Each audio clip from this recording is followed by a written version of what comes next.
The UK was the richest, most powerful country in the world. There was no number two.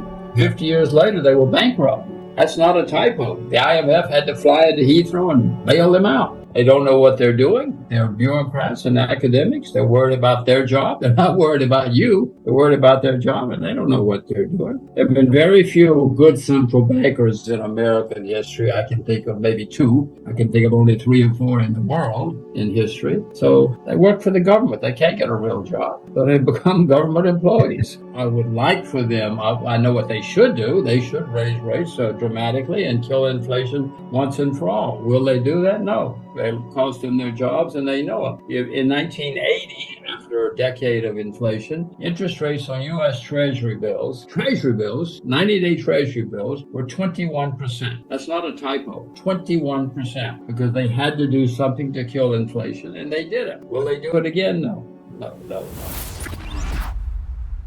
These people are not as smart and not as tough. And in those days, the president said to the head of the central bank, his name was Paul Volcker, said, Mr. Volcker, you do whatever you have to, and I will support you. And he meant it. It cost him the election. Jimmy Carter lost the election because of it. But he supported Volcker, and Volcker took rates to 21%. Now, do you think these guys are going to take rates to 21%? Do you think they can even count to 21? Of course not. In the 70s, America was still a creditor nation. Now we're the largest debtor nation in the history of the world. We had the Soviet Union. Remember the Soviet Union? We had Red China.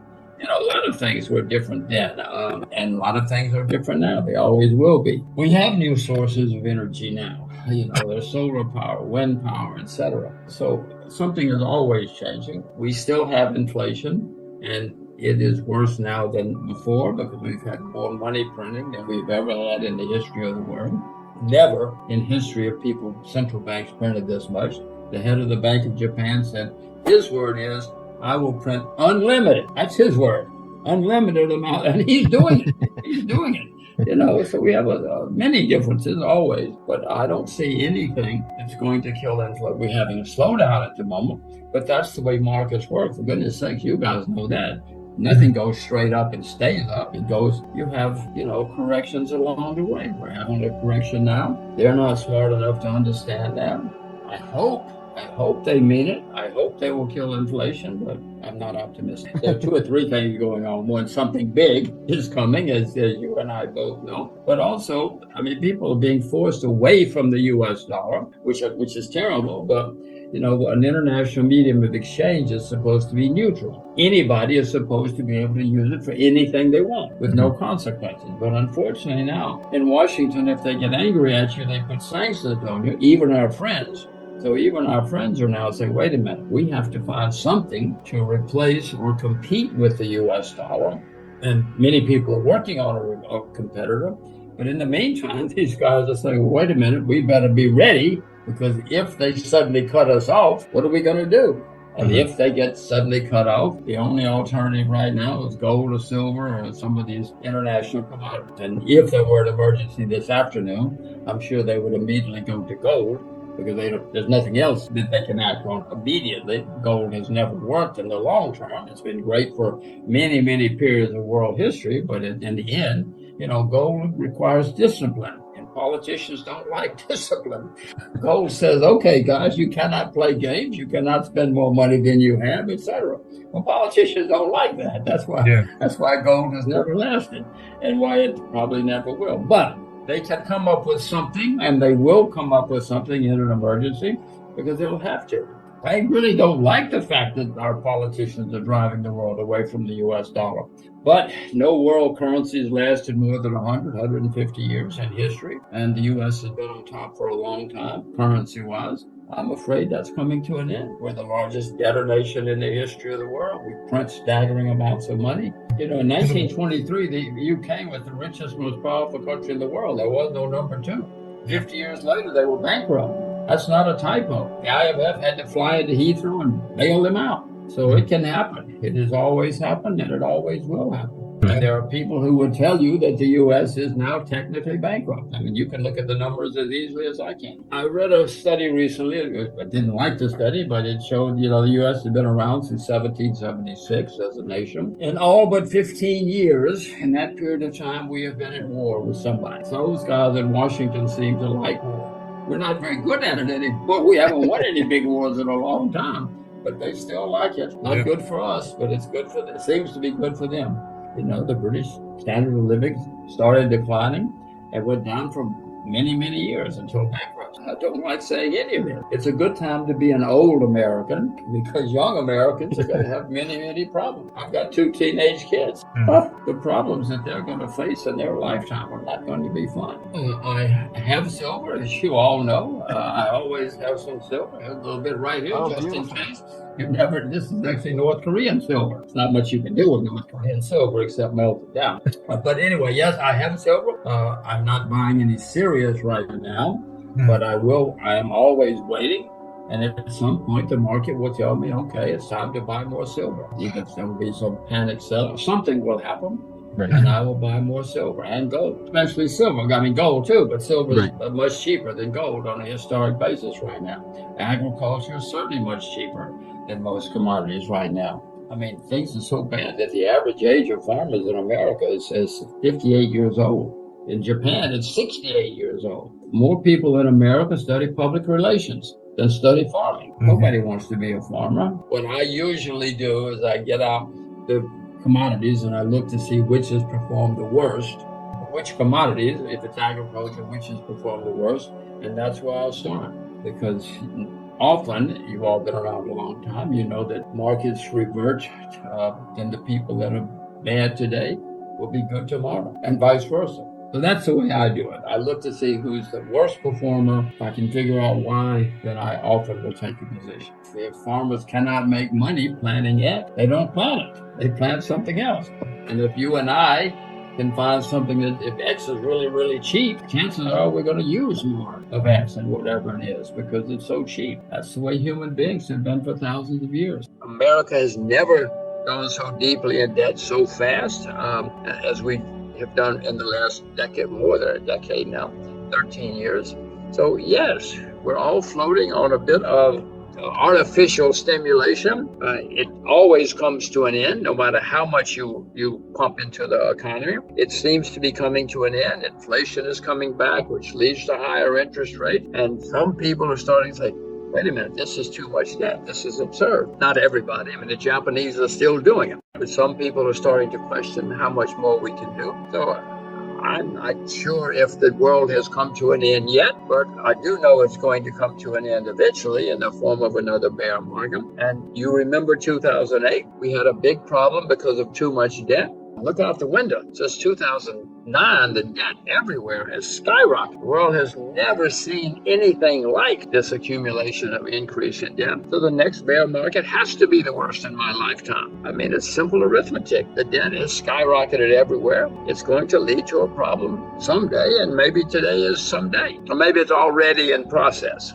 Given that the people in the Federal Reserve are not very smart people, they're academics and bureaucrats, they mainly want to keep their job. What they will do at the first sign of some good news, and it may already be here, they will start talking about and even acting on slowing down. It sounds like they're going to slow down for a while because they think things are better.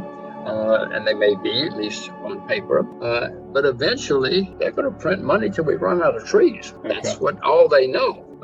If there start to be a lot of bankruptcies or even a few bankruptcies, they will get phone calls from people saying, you must save us. This is a matter of Western civilization. You must save us. They will panic and they will print more money. I don't think that in the history of the world, many central banks have said, too bad, guys, it's time for a lot of bankruptcies. Go down the tubes. That's not the way bureaucrats think. That's not the way academics think. And the end result will be not good for you and me, but it might temporarily save their job. Most reactive, the things that react first are things like mortgages, because it hits a potential home buyer that day. He says, oh gosh, look how much my monthly payments will go up if I have to take a mortgage, a floating rate mortgage. They're very hard.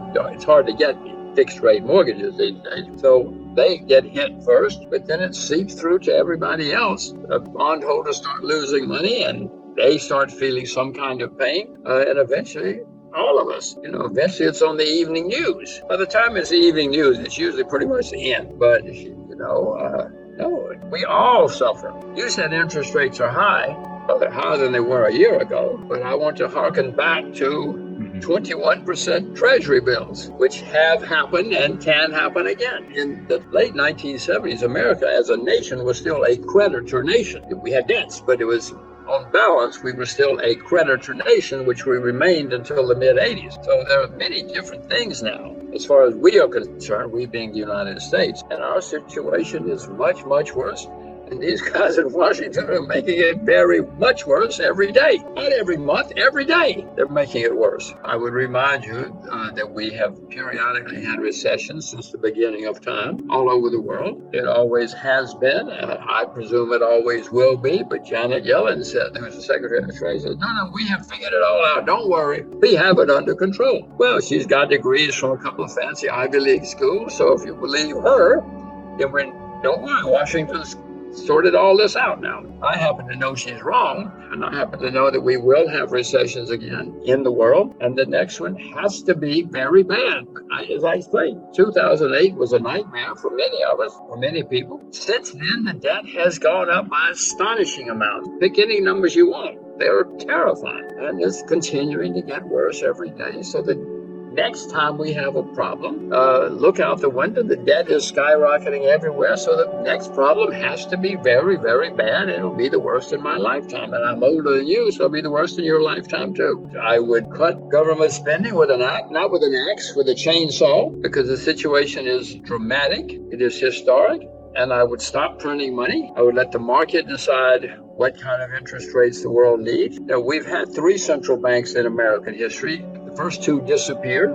This one is probably going to disappear too eventually because they keep making such horrible mistakes. But if I were doing it, I would get rid of the central bank. I'd let the market determine interest rates as it has in the past, and the world somehow survived. Yes, we had recessions, but we've had recessions since the beginning of time. In the Old Testament, they talk about 7 good years and 7 lean years. You and I are not the first people to know that we have hard times sometimes in the world and in history. It's been going on for many decades, many centuries. These interest rates in the United States in 2022, by historic standards, are not high. They're higher than they were a year ago. But look back at the history of America, the history of any country, but since we're Americans, these are not high interest rates in American history. So they have the scope and the historic precedent to go much, much higher, which I suspect they will. And that will have a dramatic effect on housing. We have had a huge amount of home building in the last decade or so. I don't have the numbers at hand, but I know everybody has been building houses. Some would call that a bubble, but even if it's not a bubble, it has certainly been a boom. And when that comes to an end, if your house goes down in price, it doesn't affect you too badly unless you have to sell or something. But then when your neighbors' houses start going down and your relatives' houses start going down, then you really feel the pressure because if I have to sell or whatever wealth I thought I had, I don't have anymore. And then people everywhere start talking about it because, one of the things that many people talk about are property prices, house prices. And if they start going down, it's going to be high on their list of things to talk about. Much higher than the football game.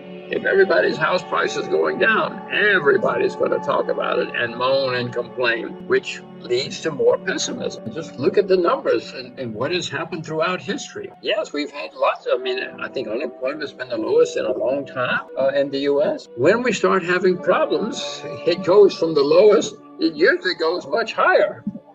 Things, when they get overextended on the downside, they get overextended on the upside. That's the way the world works. That's the way history works. So, no, of course I would expect unemployment to go higher and higher. I'm not trying to scare people. I'm just telling you how the world has always worked. This is the way the world has always worked, just as from the Old Testament they had 7 good years and 7 bad years. I mean, this has been going on a long time. So don't listen to me. Just read some history. Do your own research, and then you will get knowledgeable. And if you get knowledgeable, you will get worried, because you will see this has happened many times before, and it's going to happen again, as it always has. And those who are prepared and knowledgeable will do well and survive. Some people came out of the 30s very rich. So if you're prepared, you'll do fine.